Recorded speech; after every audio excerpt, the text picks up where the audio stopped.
Today we're discussing a serious medical topic. Imagine this. The bright lights of an operating room suddenly switch on, while Johnson & Johnson is dismantling its cardiovascular stent production line overnight. At the same time, Medtronic is shipping entire boxes of insulin pump molds to Vietnam, and Abbott's diagnostic reagent workshop is being sealed off. Every time these multinational giants make a move, it leaves a deep wound on China's medical industry.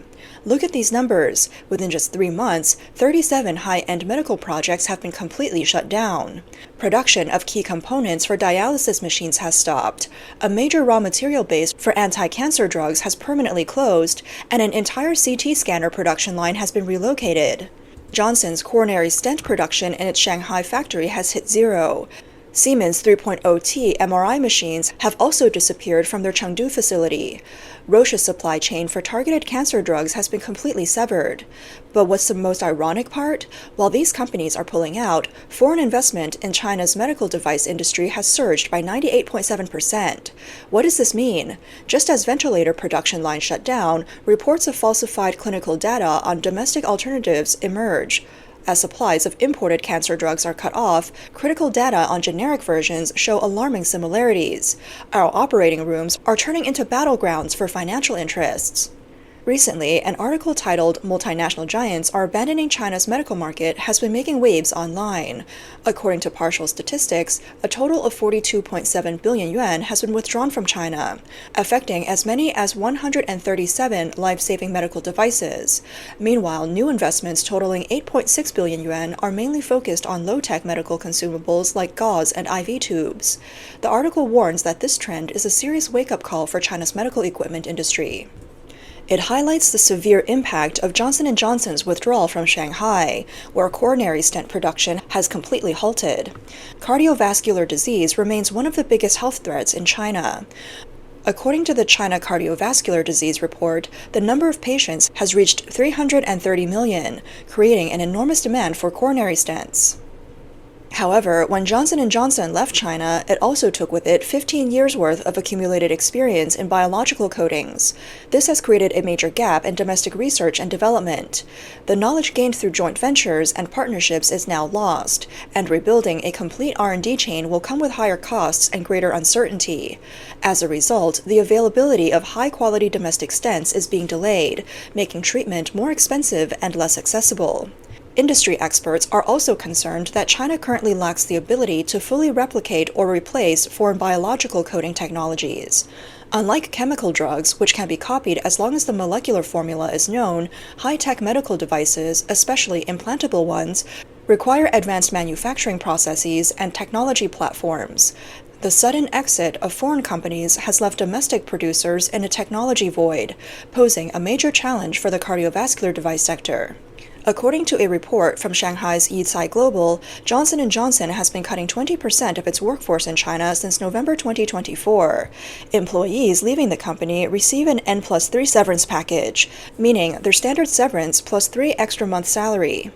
The latest round of layoffs has affected multiple business units, though the company has not made any official statements. A former Johnson & Johnson employee told Yicai Global that layoffs had been happening gradually, but were never publicly announced.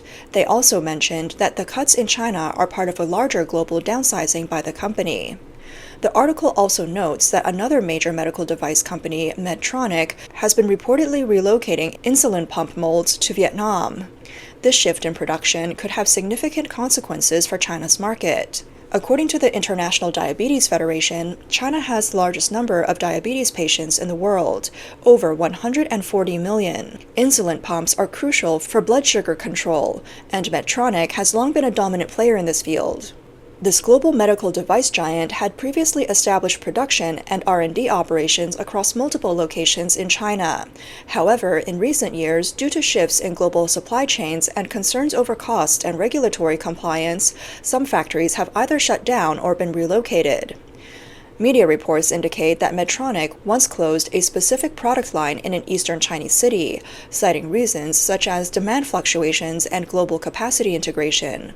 While this doesn't mean a complete exit, it suggests that Medtronic is reevaluating its strategy in the Chinese market.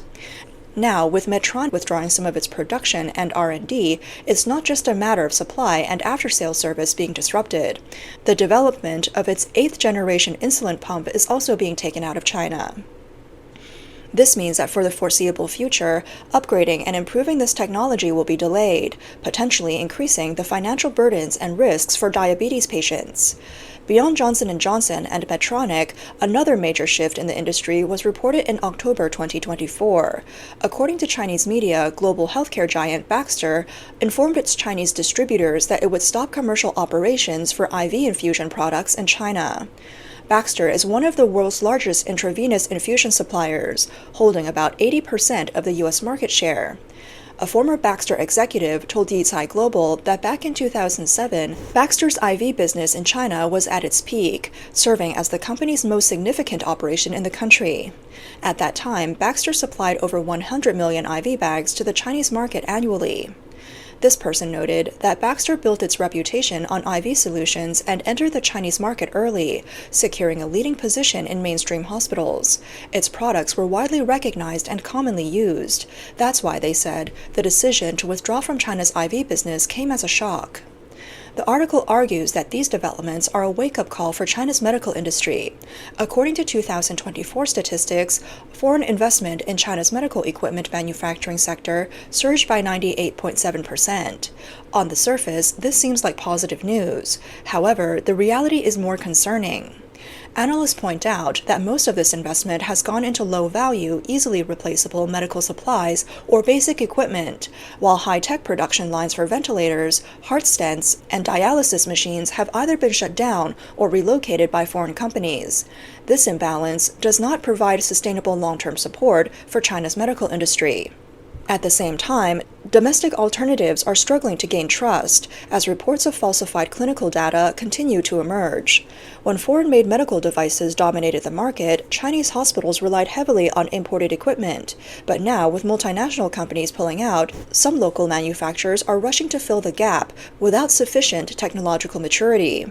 In some cases, they have attempted to pass off unproven products by falsifying clinical data. This not only poses serious risks to patient safety, but also undermines healthcare professionals' confidence in domestic medical devices. 3分钱的阿司匹林比淀粉片还便宜，你敢吃吗？ Aspirin for just 0.03 yuan, cheaper than starch tablets.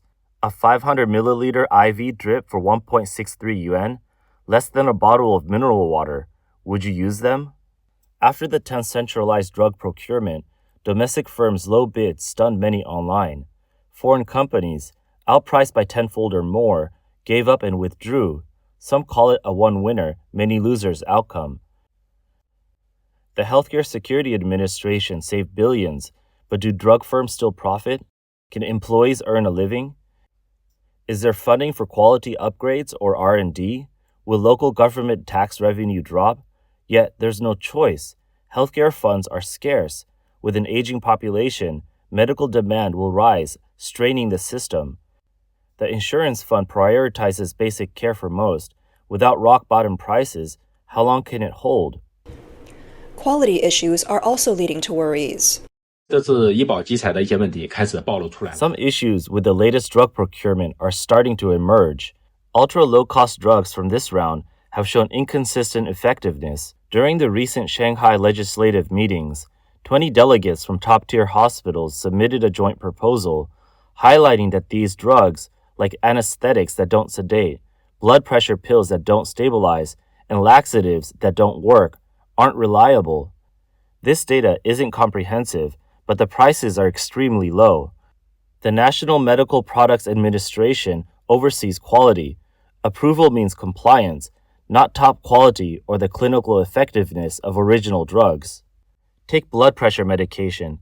An imported pill keeps blood pressure steady at around 100 for 12 hours.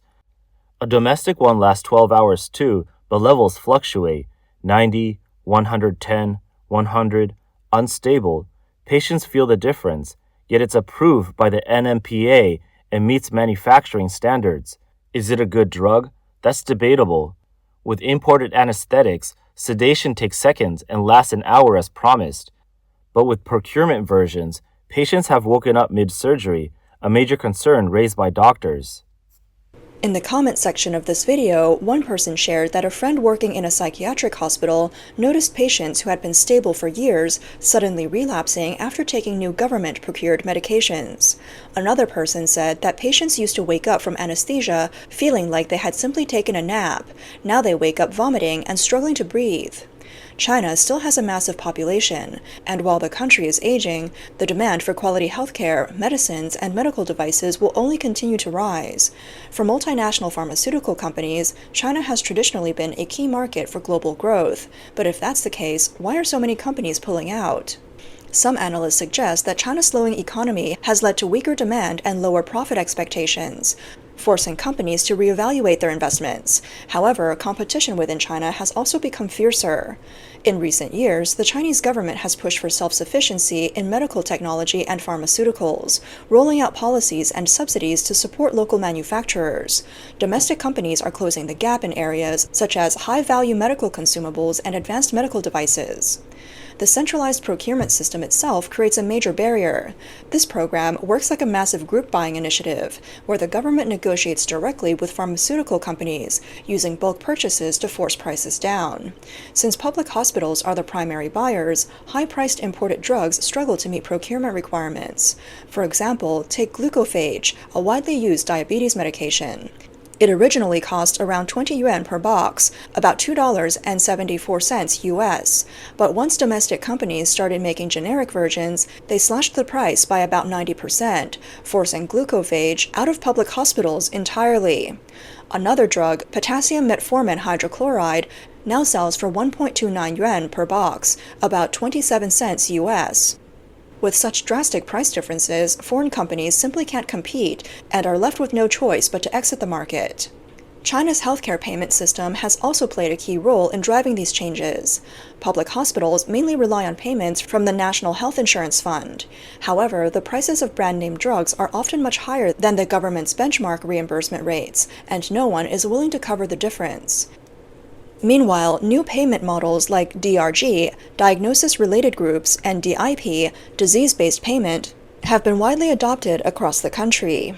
By the end of 2023, over 90% of regions had implemented DRG, and 26 provinces had full provincial coverage. Under these systems, the cost of treating a particular disease is fixed, regardless of how many drugs or tests are used. This means hospitals are under pressure to control costs and naturally avoid expensive medications. At the same time, foreign pharmaceutical companies face a more complex approval and competitive environment. Those that refuse to lower prices risk being removed from hospital procurement lists. Pfizer's azithromycin oral suspension is an example. Its price exceeded Shanghai's pricing threshold, so after an interprovincial drug procurement round, Hebei Province's Pharmaceutical Procurement Center ordered it to be removed from the list. This means that high-priced imported drugs not only fail to qualify for bulk purchasing programs, but also lose access to hospitals, their largest sales channels, forcing them to rely on retail markets instead. Some foreign companies believe government policies are tilting the playing field in favor of domestic firms, making large-scale investment in China riskier than ever. As a result, they are scaling back operations and reallocating resources to more profitable markets. Another major factor is the state of U.S.-China relations. Since 2018, the U.S.-China trade war has expanded into high-tech sectors and geopolitical issues, with increasing sanctions and export controls from the U.S. China has also taken retaliatory measures. Against this backdrop, multinational companies, especially American firms, have become much more cautious assessing political risks. Healthcare is no exception and has become entangled in this broader economic and strategic standoff. With foreign medical equipment suppliers pulling out and supply chains being cut off, China's already strained medical system is under even more pressure. First, public hospitals are in a difficult position. The financial burden on the national health insurance system and shrinking funds leave hospitals struggling to balance costs and quality. As high-end medical products become scarcer, hospitals may find it increasingly difficult to source quality equipment and drugs. On one hand, domestic companies may not be able to fully replace foreign products in the short term, leaving healthcare workers frustrated but unable to speak out. On the other hand, continuing to rely on some imported products will inevitably drive up costs, raising concerns about wasteful spending in a system already under financial strain. But the hardest hit group will be ordinary Chinese citizens. Higher costs will be passed down to patients, making healthcare even less affordable. Rural areas will suffer the most. In major cities, foreign medical products once provided patients with a variety of high-end treatment options. Now, as these products disappear, hospitals will have to redistribute limited medical resources, worsening the already uneven access to healthcare between urban and rural regions. Some have described the situation as a no-win dilemma. When foreign companies take their key technologies with them, when public hospitals are left with only domestic substitutes, and when the health insurance fund can no longer cover expensive treatments, patients will face a tough choice: accept lower quality alternatives or give up treatment due to unaffordable costs. Industry experts warn that the real concern isn't just the departure of multinational corporations, it's the underlying weaknesses in China's healthcare system that the situation exposes. For years, foreign firms operating in China have provided advanced technologies, setting industry benchmarks and offering clinical best practices. Without these leading companies, China's ability to develop new technologies will face greater challenges, and integrating those advancements into clinical practice will become even more difficult. In the end, the large-scale withdrawal of foreign medical equipment suppliers and the removal of high-quality drugs from the insurance list is no longer just a market choice. It has become a fundamental test of China's healthcare system and its long-term sustainability.